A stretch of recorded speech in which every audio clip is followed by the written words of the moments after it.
Jangan lupa untuk subscribe YouTube channel Metro TV News dan nyalakan notifikasinya. Pemirsa, rapat paripurna DPR mengesahkan rancangan Undang-Undang Ibu Kota Negara atau RUU IKN menjadi undang-undang. Pembangunan fasilitas IKN yang baru akan dibagi dalam beberapa periode dan dimulai sejak tahun 2022.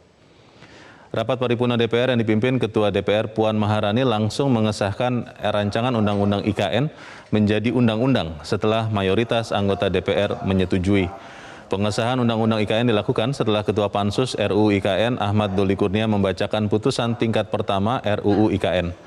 Menteri Keuangan Sri Mulyani Indrawati mengatakan setelah Undang-Undang IKN ditetapkan, pemerintah segera memulai pembangunan dan pemindahan ibu kota. Ada 5 tahapan yang dilakukan pemerintah.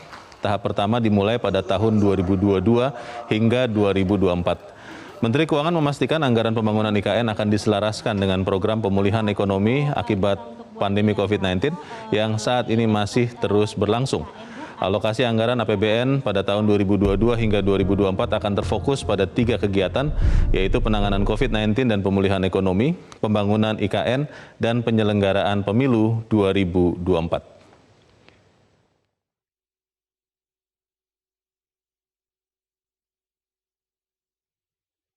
Oleh karena itu, sesudah kita bicara nanti akan dibuat rencana induk yang detail yang akan tertuang di dalam Perpres. Namun dalam hal ini dari pembahasan untuk beberapa kementerian lembaga terkait terutama nanti akan dilaksanakan oleh kementerian yang sangat penting, yaitu Kementerian PUPR, yaitu mengenai pertama adalah akses. Jadi jalan menjadi sangat penting. Dan juga sebetulnya bisa melalui alternatif pelabuhan, karena bisa melalui teluknya itu.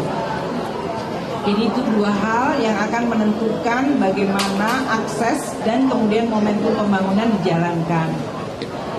Di dalam pembahasan juga sudah dibahas mengenai identifikasi wilayah dan juga kawasan pemerintahan dan kawasan inti pemerintahan. Jadi oleh karena itu di dalam konteks ini tahun 2022 hingga 2024 nanti akan fokusnya adalah bagaimana desain dari pelaksanaan yang paling priority sehingga momentum itu berjalan.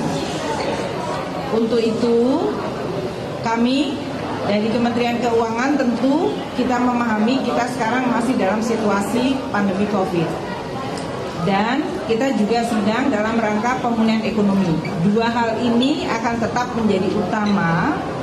Namun di dalam pelaksanaan pembangunan ibu kota negara baru, terutama untuk yang momentum awalnya bisa dikategorikan sebagai proses untuk sekaligus pemulihan ekonomi.